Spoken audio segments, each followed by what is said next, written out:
Good afternoon, students. I am Neha. Here I am going to discuss chapter 3 atom and molecules. मैंने आपको atom के बारे में बता दिया था, मॉलिक्यूल्स के बारे में बता दिया था। आज जो हमारा टॉपिक है वो है आयंस। ठीक है, आयंस के बारे में, वैलेंसी के बारे में और केमिकल फार्मूलाज। ठीक है, ये किस तरीके से बनाते हैं ये आज हम डिस्कस करेंगे। ठीक है, तो सबसे पहले हम डिस्कस करते हैं आयंस। So let's start.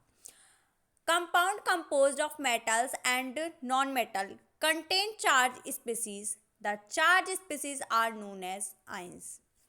जो हमारे कंपाउंड होते हैं जैसे मेटल है, नॉन मेटल है, ये जो है इनके ऊपर जो चार्ज होता है, ठीक है, उनको क्या बोलते हैं? हम आयंस बोलते हैं। ठीक है, ions an ion is a charge particle can be negative और पॉजिटिवली चार्ज। जो आयंस हैं उनके ऊपर कैसा चार्ज होता है? या तो पॉजिटिव चार्ज होता है हमारा, या होता है हमारा नेगेटिव चार्ज। ठीक है, a negative charge is ions is called as anion। जो नेगेटिव चार्ज आयंस होते हैं उनको क्या बोलते हैं? हम एनाइन बोलते हैं। और जो पॉजिटिवली चार्ज आयंस होते हैं उनको क्या बोलते हैं? हम कैटाइन बोलते हैं।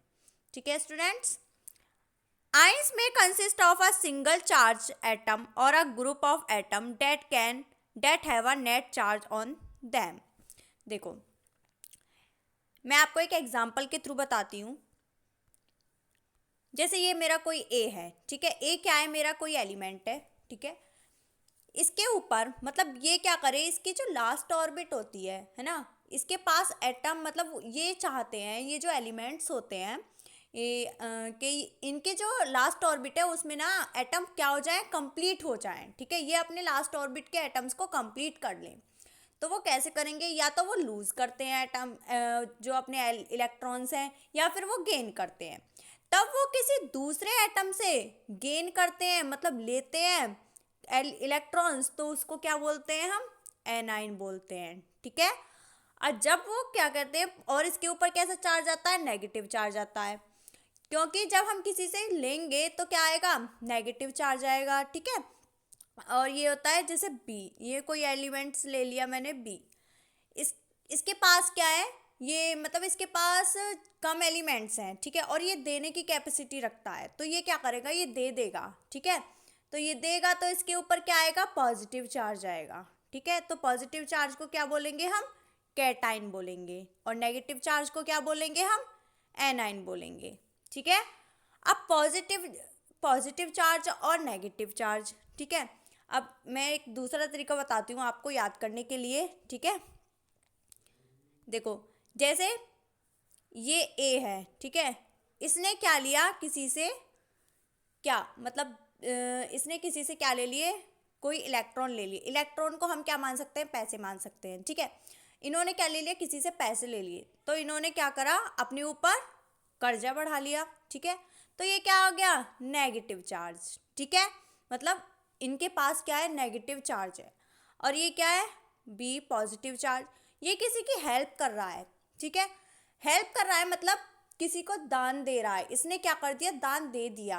ठीक है, तो इसने क्या करा? अच्छा काम करा, तो इसके ऊपर क्या आया? Positive charge. ठीक है, जो देता है उसके ऊपर आता है पॉजिटिव चार्ज, और जो लेता है उसके ऊपर आता है नेगेटिव चार्ज। ठीक है, आप इसको इस तरीके से भी याद कर सकते हो। ठीक है, A group of atom carrying a charge is known as polyatomic ions। Polyatomic name से पता चल रहा है, मैंने पॉलीएटॉमिक्स आपको बताए थे। ठीक है, जैसे दो से मतलब एक से ज़्यादा, जैसे ये सोडियम है। ठीक है, सोडियम है तो मतलब एक ही है, सिंगल है। अब ये ले लिया मैंने H3O+। ठीक है, तो मतलब इसके ऊपर क्या है? पॉजिटिव चार्ज है ना? क्या है इसके ऊपर? पॉजिटिव चार्ज है। तो मीन्स ये दो एलिमेंट्स के ऊपर पॉजिटिव चार्ज है। ठीक है, तो ये क्या कर रहा है? ये क्या है? पॉलीएटॉमिक आयंस हैं, मतलब एक से ज़्यादा जो एलिमेंट्स हैं वो भी पॉजिटिव या नेगेटिव चार्ज उनके ऊपर भी हो सकते हैं। ठीक है, आयंस हो सकते हैं। नेक्स्ट आता है हमारा वैलेंसी। ठीक है, वैलेंसी, द कंबाइनिंग पावर और कैपेसिटी और element is known as its valency. Valency क्या होती है? जो कंबाइनिंग पावर होती है। जैसे मैंने आपको आयन बताए, ठीक है, ये आयन से ही रिलेटेड होती है। जैसे ये कोई इलेक्ट्रॉन दे रही है, मतलब इलेक्ट्रॉन हम किसी को दे रहे हैं या फिर किसी से लेते हैं। ठीक है, लेते हैं तो क्या चार्ज आता है? प्लस का साइन आता है, तो क्या होता है, कैटाइन होता है। ठीक है, तो इसको क्या कहते हैं, वैलेंसी, मतलब कितने इलेक्ट्रॉन्स लिए और कितने गेन कर दे दिए। ठीक है, तो ये क्या है, जितने इलेक्ट्रॉन वो लेंगे वो क्या है, वो भी वैलेंसी है, और कितने इलेक्ट्रॉन्स वो देंगे वो क्या है, वो भी वैलेंसी है। ठीक है, valency can be use to find out how the atom of element will combine with the atom of another element to form chemical compound। means that कि वैलेंसी क्या है,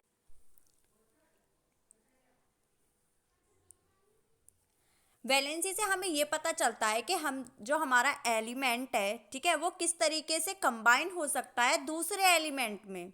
ठीक है, दूसरे एलिमेंट से किस तरीके से कंबाइन हो सकता है और किस तरीके से वो शेयरिंग करते हैं अपने इलेक्ट्रॉन्स को। ठीक है, और कितने कितने इलेक्ट्रॉन्स वो शेयर करते हैं, ये सब हमें किससे पता चलता है, वैलेंसी से। ठीक है, नेक्स्ट है, ये देखो आपकी एनसीईआरटी की बुक में ये आपको टेबल दे रखी है। ठीक है, आपको क्या करना है, इस टेबल को लर्न करना है अच्छे से। ठीक है, आपको ये, अगर आप ये अभी लर्न कर लोगे तो आपको 10th में इजी होगा। ठीक है, इजीली आप इसको कर पाओगे, केमिकल फार्मूलाज आप इसके इजीली बना पाओगे अगर आपने इस टेबल को लर्न कर लिया। ठीक है, अब हम नेक्स्ट सीखेंगे chemical formulas, writing chemical formulas. देखिए, जैसे फर्स्ट है कैल्शियम कार्बोनेट, कैल्शियम कार्बोनेट। अब आप इसमें ये देखेंगे कि कैल्शियम कहाँ लिख रहा है, कैल्शियम, कैल्शियम देखो ये रहा कैल्शियम। ठीक है, कैल्शियम मिल गया आपको। कैल्शियम का जो सिंबल है वो क्या है, Ca2+, मैंने इसको यहाँ पर लिख दिया Ca2+। अब कार्बोनेट ढूंढो, कार्बोनेट कहाँ पे लिखा हुआ है हमारा, ये रहा, देखो ये रहा कार्बोनेट। ठीक है, ये है हमारा कार्बोनेट, इसका क्या है, कार्बोनेट ये रहा हमारा, इसका सिंबल है CO2-3। ठीक है, ये है इसका सिंबल, है ना। अब हमें क्या करना है, केमिकल फॉर्मूलाज बनाने के लिए ये जो हमारा पॉजिटिव और नेगेटिव चार्ज है ये हम नहीं देखते। ठीक है, बस हम ये देखते हैं कि इसके ऊपर कितने पॉजिटिव चार्ज और कितने नेगेटिव चार्ज हैं। तो पॉजिटिव चार्ज कितने हैं इसके ऊपर, 2, ये मैंने इधर लिख दिया 2।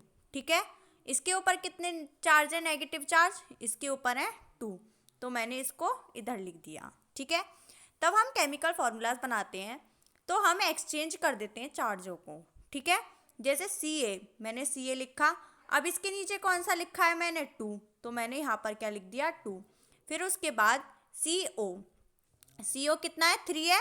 अब ये देखो एक कार्बन है और ये ऑक्सीजन है। ठीक है, 2 एलिमेंट्स है मेरे पास और ये 3 लिख रहा है ऑक्सीजन पे। अगर मैंने इसको ब्रैकेट को नहीं लगाया तो क्या होगा कि 3 2 जा 6, तो कार्बन कितने हो जाएंगे, सिर्फ 6 हो जाए, वो ऑक्सीजन कितने हो जाएंगे, 6 हो जाएंगे। ठीक है, कार्बन कितना रहेगा मेरा, सिर्फ 1 रहेगा, तो ये तो गलत हो जाएगा। ठीक है, तो इसलिए मुझे यहाँ पे ब्रैकेट लगाना पड़ेगा ताकि ये कितने हो जाए, 3 2 जा 6, तो ऑक्सीजन हो जाए और कार्बन कितने हो जाए, 2 हो जाए। ठीक है, अब मैंने इसको क्या कर दिया, कट कर दिया, 2 1 जा 2, इन दोनों को तो 1 1 आ गया, तो Ca और CO3, तो ये क्या बन गया मेरा, केमिकल फॉर्मूला बन गया कैल्शियम कार्बोनेट का। ठीक है, फिर देखते हैं हम मैग्नीशियम हाइड्रोक्साइड। मैग्नीशियम का क्या सिंबल होता है, Mg2+ और ऑक्साइड का OH-1।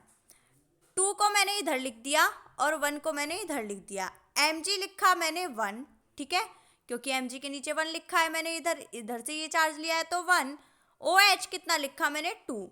OH मैंने ब्रैकेट में इसलिए लिखा क्योंकि ये 2 एलिमेंट्स हैं और अगर मैं सिर्फ H2 लिख दूंगी तो ये क्या होगा कि हाइड्रोजन 2 हो जाएंगे, और लेकिन ये क्या है, ये दोनों के लिए, तो मैंने इसमें ब्रैकेट लगा दिया है और 2 लिख दिया है। ठीक है, अब इसका फॉर्मूला क्या बनेगा, MgOH2, क्योंकि 1 तो 1 ही है। ठीक है, इस वजह से एमोनियम सल्फेट, एमोनियम का फॉर्मूला क्या होता है, NH4+1 और सल्फेट का SO4 2-। ठीक है, सल्फेट के ऊपर कितना चार्ज है, 2, तो मैंने यहाँ पे 2 लिख दिया। यहाँ पे NH के ऊपर कितना चार्ज है, 1, तो NH4 2 SO4, ये इसका क्या बन गया, केमिकल फॉर्मूला बन गया। ठीक है स्टूडेंट्स, आपका कोई भी डाउट हो तो आप मुझसे नीचे कमेंट करके पूछ सकते हैं।